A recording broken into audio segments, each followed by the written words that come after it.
ওয়াশরুমে ঢুকছি। ঢুকার পরে কিছুক্ষণ পরে দেখলাম যে তো হচ্ছে একজন দেখি কি পিছন থেকে হাত ঢুকাই দিচ্ছে দুইটা।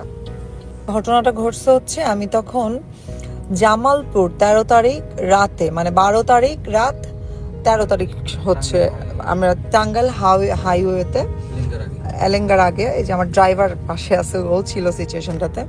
তো আমরা হচ্ছে বেসিক্যালি যাচ্ছিলাম জামালপুরের উদ্দেশ্যে। তো আমার টিমের সাথে আমার যাওয়ার কথা ছিল, কিন্তু আমি যেতে পারি নাই।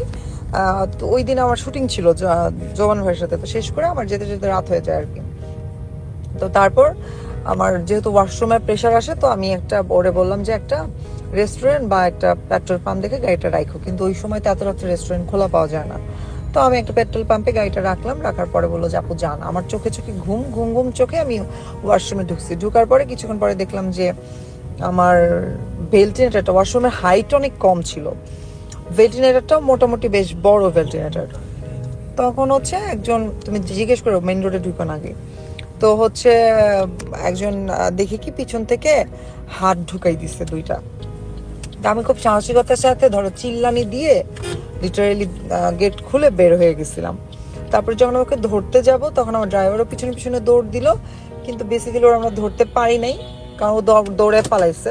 অ্যান্ড ওইটা this is not first time, ওইটা রেগুলার বেসিসে করে ওই পেট্রোল পাম্পে, এবং পেট্রোল পাম্পটাতে দেখলে আমরা গেলেই চিনতে পারবো। কিন্তু তাড়াহুড়ার কারণে বা ওই সময় এত ভয় পাইছিলাম, ভয়ে আমরা আসলে নাম নুম কি এত কিছু দেখিই নাই, চলে আসছি। তো যাই হোক, এই হচ্ছে অল ওভার সিনারিও। অ্যান্ড সত্যি বলতে আমি এটা ট্রমাটাইজ হয়ে গেছিলাম, যেহেতু পরের দিন আমার শুটিং। সো আমাদের তো আসলে সিচুয়েশন যাই হোক, দিন শেষে আমরা আর্টিস্ট, আমাদের কাজ করতেই হয়। মা বাপ মরে গেলেও আমাদের শুটিং করতে হবে, মিস নাই কোনো। তো যার কারণে আমাকে শুটিংটা করতে হয়েছে। কিন্তু আমি সেদিন সকালবেলা যখন জামালপুর যেয়ে নামি, তখনই আমি এই বিষয়টা আমার যে রাইটার ছিল শুটিং আমাদেরকে রিসিভ করছে, তাকে আমি শেয়ার করলাম, এবং সেটার অলমোস্ট অনেকেই জানে বিষয়টা যে এই ব্যাপার ঘটছে।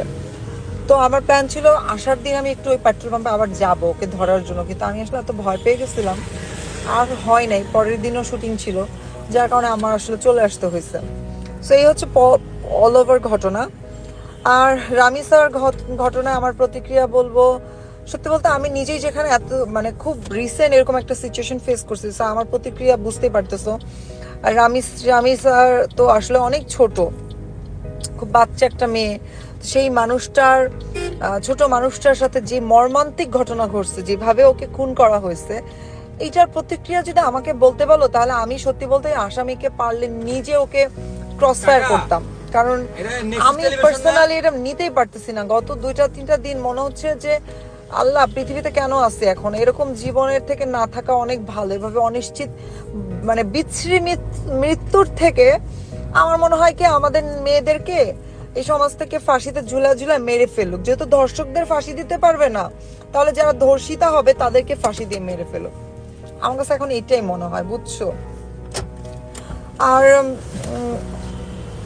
আমার সাথে যেটা ঘটছে এটা তো মেনে নেওয়ার মতো না ভাইয়া, এবং আমার কাছে এখন মনে হচ্ছে যে ওই পেট্রোল পাম্পে আসলে আমার আবার যাওয়া উচিত, এবং এটা আইনি পদক্ষেপ নেওয়া উচিত। কারণ এইটা যে আরো রিপিট হবে না বা অন্য কারোর সাথে এর থেকে বেশি ঘটবে না, সেটা তো কোনো নিশ্চয়তা নাই।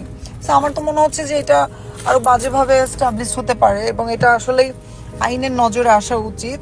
পুলিশের ওই এলাকার যারা আছেন তাদের এটা আসলে দেখা উচিত, কারণ আমি তো মিথ্যা বলছি না, এবং আমার ড্রাইভারও সাক্ষী, এবং সেটে আমি সকালে এটা বলেও আসছি। So everyone knows about it. So আমি সত্যি খুবই বিরক্ত বিষয়গুলো নিয়ে।